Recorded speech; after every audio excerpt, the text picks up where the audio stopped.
100% real कक्षा 11वीं का अर्धवार्षिक परीक्षा 2025-26 का यदि आप लोगों ने अभी तक नहीं देखा है तो अब देख लीजिए, क्योंकि मेरे व्हाट्सएप चैनल पर डल चुका है पूरा 100% रियल पेपर कक्षा 11वीं का। इसकी पहले आप लोगों ने चैनल ज्वाइन नहीं किया है तो कर लीजिए, देख लीजिए। प्रश्न 1 से बिल्कुल 100% रियल पेपर देखिए। आप लोगों के सही विकल्प का चयन करके लिखिए। इसमें फर्स्ट हो जाएगा कबीर ने कुम्हार को किसका प्रतीक माना है। इसमें हो जाएगा आप लोगों का बा, ईश्वर को कबीर ने कुम्हार का प्रतीक माना है। सेकंड, पिता के देहांत के समय प्रेमचंद जी की आयु कितनी थी। इसमें हो जाएगा 11 वर्ष।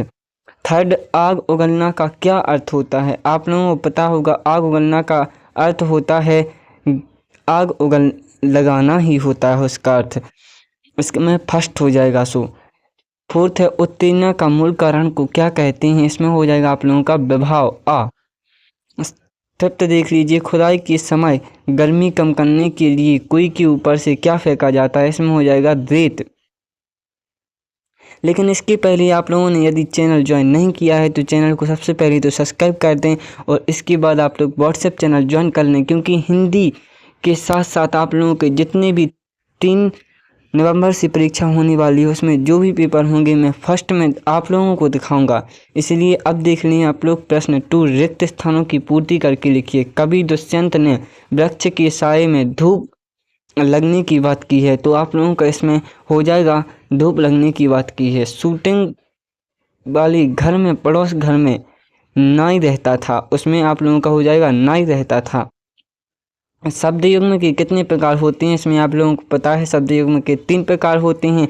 वक्रोक्ति अलंकार के भेद सलिस और काकू होते हैं। इसमें आप लोगों का वक्रोक्ति हो जाएगा।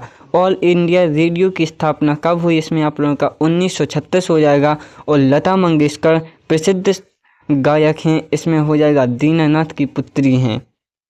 अब देख लीजिए सत्य असत्य। इसके पहले आप लोगों ने चैनल सब्सक्राइब नहीं किया है तो जल्दी से जाइए और सब्सक्राइब कर लीजिए, क्योंकि आप लोगों को PDF के तौर पर भी मैं आप लोगों को PDF दे दूंगा, क्योंकि व्हाट्सएप चैनल पर वो पहले से ही डल चुकी है।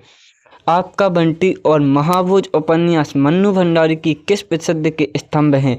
इसमें हो जाएगा आप लोगों का सत्य। प्रयोगवादी कवियों ने प्रकृति का मानवीकरण किया है। इसमें हो जाएगा आप लोगों का सत्य।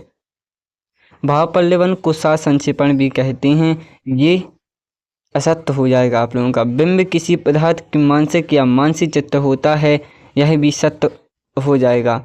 टिप्पणी का मुख्य उद्देश्य मामलों को लटकाना होता है, यह असत्य हो जाएगा। और तातुस का छोटा लड़का अर्जुन स्वभाव में संकोची था, यह बिल्कुल सत्य हो जाएगा। ये दिखा दिए हैं मैंने आप लोगों को प्रश्न 1 से प्रश्न 3 तक।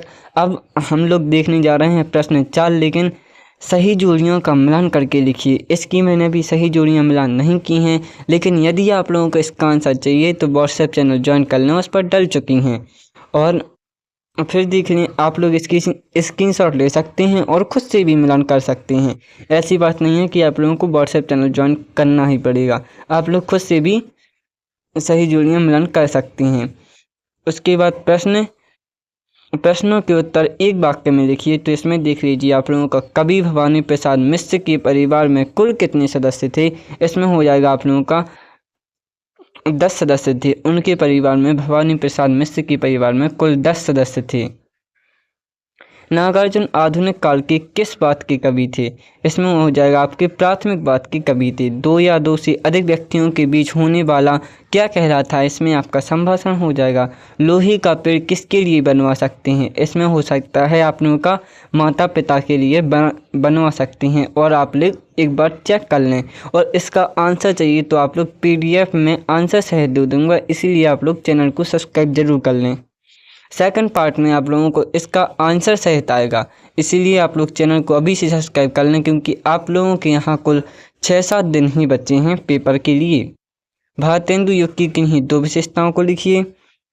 और फिर नई कविता की किन्हीं 2 विशेषताओं को लिखिए। 6वां प्रश्न हो जाएगा। फिर 7वां देख लें, लोकलाज खोने से क्या अभिप्राय है। मीरा के पद के आधार पर लिखिए। मायके आई बहन के लिए कवि भवानी प्रसाद ने परिताप का घर क्यों कहा है, यह उसका 7वें का अथवा हो जाएगा। विभत्स रस की परिभाषा उदाहरण सहित लिखिए।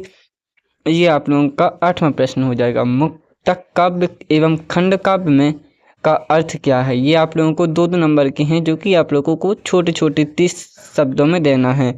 मियां नसीरुद्दीन की कौन सी 2 बातें आपको अच्छी लगती हैं, ये भी लिख सकते हैं आप। पाथेर पंचली फिल्म की शूटिंग का काम 2.5 साल तक क्यों चला था, 2 में से एक लिखना ही पड़ेगा। आलोचना का अर्थ क्या होता है। इसके बाद देख लीजिए आप लोग प्रश्न 12, राष्ट्रभाषा से क्या अभिप्राय है। तकनीकी शब्द किसे कहते हैं, उदाहरण सहित लिखिए। 13वां हो जाएगा, क्रिया के आधार पर वाक्य कितने प्रकार के होते हैं, और इसमें आप लोगों को शुद्ध करके लिखना है, जिसमें आपका स्वास्थ्य अब कैसा है और मेरी अंकसूची गुम गई है। और 14वां हो जाएगा, कुएं का मुंह छोटा क्यों रखा जाता है। पाठ्य पुस्तक के आधार पर कोई 2 कारण दीजिए, तो आप लोगों को कारण देकर लिख देना है उसमें। सुनील कौन था, उसने बीवी की सहायता किस प्रकार की थी, ये भी आप लोगों को बताना है। पटकथा लिखते समय किन बातों का ध्यान रखना आवश्यक होता है, यह आप लोगों को प्रश्न 15 हो जाएगा जो कि 3 नंबर का होता है। कार्यसूची क्या होती है लिखिए। और 16वां प्रश्न हो जाएगा जिसमें आप लोगों को काव्यगत विशेषताएं लिखना है। भवानी प्रसाद मिश्र या त्रिलोचन जी की काव्यगत विशेषताएं लिखिए जो कि 3 नंबर का होता है। और इसमें आप लोगों को साहित्यिक परिचय लिखना है, सत्यजीत या मन्नू भंडारी का। और प्रश्न 18 हो जाएगा, आपके दादाजी और सब्जी विक्रेता के बीच संवाद लिखिए। प्रश्न 19वां देख लें, काव्यांश को पढ़कर नीचे लिखे गए उत्तर दीजिए। ये देख लिया तो आप लोग अब चैनल को सब्सक्राइब कर सकते हैं, क्योंकि मैं आप लोगों को 100% रियल पेपर दिखा रहा हूँ। इसके बाद आपका इसका पूरा आंसर आएगा, इसीलिए आप लोग चैनल को अभी से सब्सक्राइब कर लें।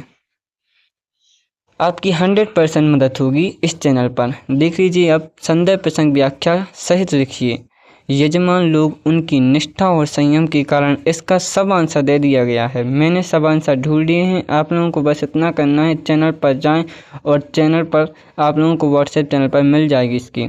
अब देख लें 22वां प्रश्न, सचिव माध्यमिक शिक्षा मंडल भोपाल के लिए 10वीं की बोर्ड अंकसूची की द्वितीय प्रति मंगाने हेतु आप लोग आवेदन पत्र लिखिए। और फिर इसके बाद पंचमणी भ्रमण हेतु दिए गए पत्र लिखिए। और 23वीं में रूपरेखा सहित सारगर्भित निबंध लिखिए। इसके पहले आप लोगों ने देख लीजिए, इसमें से आप एक लिख लेना। 5 हैं, मेरी स्मरणीय यात्रा, जीवन में खेलों का महत्व, जो भी लिखना है वो लिख सकते हैं। सो छात्रों, मैंने आप लोगों को कक्षा 11वीं अर्धवार्षिक 2025-26 का 100% रियल पेपर बता दिया है। और यदि आप लोगों को इसकी PDF चाहिए तो मेरे व्हाट्सएप चैनल पर जाएं, उस पर मिल जाएगी। और टेलीग्राम चैनल ज्वाइन कर लें और इस चैनल को